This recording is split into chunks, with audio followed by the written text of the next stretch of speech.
In August 2010, a British intelligence worker was found dead inside a locked bag. Not beside it, not near it, inside it. The bag was in the bath of his London flat. The zip was closed. The padlock was fastened. The key was found underneath his body. His name was Gareth Williams. He was 31 years old. He worked for GCHQ. At the time of his death, he was on secondment to MI6. That detail changed everything, because if this had happened to almost anyone else, it would still be strange. But when it happened to a codebreaker working for British intelligence, it became something darker. A case where every explanation sounds impossible, and every official answer seems to leave something behind. Gareth Williams was not the public image of a spy. He was not a tuxedo, casino, fast car cliché. He was a quiet Welsh mathematician from Anglesey. Brilliant with numbers. Private by nature. Known as intensely bright. He worked in codes, ciphers and intelligence. The kind of work most people never see. By 2010, he was living in Pimlico, central London, close to the headquarters of MI6. He had been seconded from GCHQ to the Secret Intelligence Service. Then, in mid-August, he stopped appearing. He was last seen alive on the 15th of August 2010. For days, nothing happened publicly. No frantic national alert, no immediate discovery, no clean timeline. Then, on 23rd of August, police entered his flat. Inside the bathroom, they found a red North Face holdall. It was sitting in the empty bath. Inside that bag was Gareth Williams. His body had decomposed in the summer heat. That mattered, because decomposition destroys answers. It blurs time. It damages forensic evidence. It can turn a clear death into a fog bank. Tests later found no alcohol, drugs, or poison in his body. But they still could not say exactly how he died. That is the first problem. Not that the case is strange. That would be easy. The problem is that the central fact remains unexplained. How did Gareth Williams end up dead inside a locked bag? The police considered the scene. There was no obvious sign of forced entry. No clear evidence of a struggle. No simple fingerprint trail. No neat suspect waiting in the hallway. But the bag itself became the whole case. Could a man get into that holdall alone? Could he zip it from the inside? Could he padlock it? Could he do all of that without leaving obvious traces? At the inquest, this was tested. Experts tried repeatedly to lock themselves inside a similar bag. Hundreds of attempts were made. They failed. One expert said it was not impossible, but the attempt showed how difficult it was. Later footage emerged of another person managing to climb into a similar bag and lock it. That shifted the argument. Not from impossible to proven, from impossible to theoretically possible. And that is where this case lives. In the crack between possible and believable. The coroner, Dr. Fiona Wilcox, looked at the evidence in 2012. She did not return a formal unlawful killing verdict. The legal threshold was not there. But she did not simply shrug and call it unexplained. Her finding was far sharper. She said the death was unnatural. She said it was likely to have been criminally mediated. She said that, on the balance of probabilities, Gareth Williams had been unlawfully killed. That is a crucial distinction. It was not a murder conviction.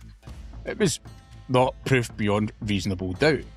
But it was a coroner saying the most likely explanation involved another person. The coroner also criticised the handling of the case. MI6 had failed to report Williams missing for 7 days after he did not appear for work.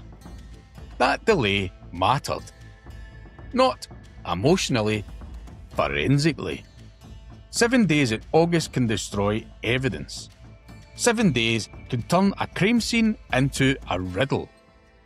7 days can make a body stop speaking clearly.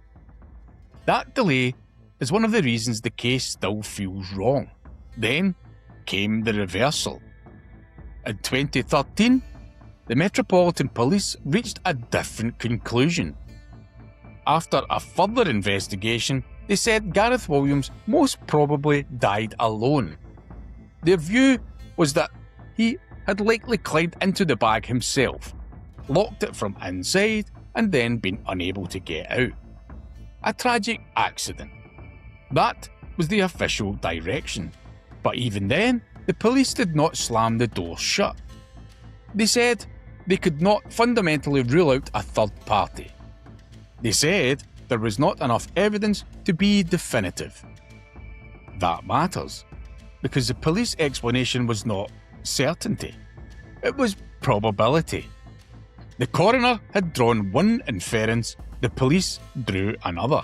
Same death, same bag, same bathroom. 2 different official readings. That is why the conspiracy theories never died. Not because the case proves an assassination, it does not. Not because every odd detail points to MI6. It does not. But because the official record itself splits down the middle. One side says criminal involvement was likely. The other says accident was most probable. And neither side can prove the final step. There are 3 broad possibilities. The first is accident. Gareth entered the bag alone. He locked it. He could not escape. He suffocated, overheated, or died in some other way the evidence could not later prove. This explanation has one strength. It fits the lack of clear evidence of another person. But it has one huge weakness. It asks the viewer to believe a rare difficult sequence happened alone, silently, and left no clean physical explanation. The second possibility is consensual involvement. Someone else was present. Something went wrong. Panic followed. The other person left. This could explain another presence without requiring a planned assassination. But there is a problem. Police did not identify evidence proving that person existed, and no one came forward. The third possibility is murder. Someone placed Gareth in the bag or forced him into it. Then they left without leaving the kind of evidence investigators could use. This fits the coroner's suspicion. It fits the human instinct that the scene feels staged. But it has its own weakness. There is no named killer. No proven motive. No confirmed operational link. No forensic trail that makes it stand up in court. That is the uncomfortable truth. Every theory has a missing tooth. And the missing tooth is the case. In 2021, there was another forensic review. The hope was that modern DNA science might find something earlier testing had missed. The review ran until 2023. The result was announced in 2024. No new DNA evidence. No new lines of inquiry. No fresh breakthrough. That sounds like closure. But it is not quite closure. It only tells us what was not found. It does not tell us how Gareth Williams died. It does not explain the bag.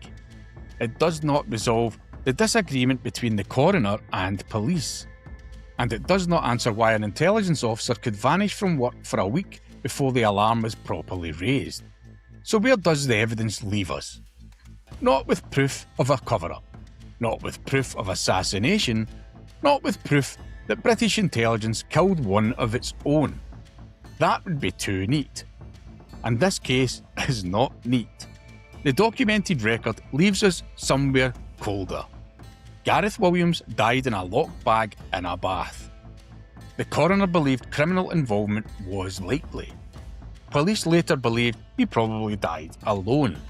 A modern forensic review found nothing new.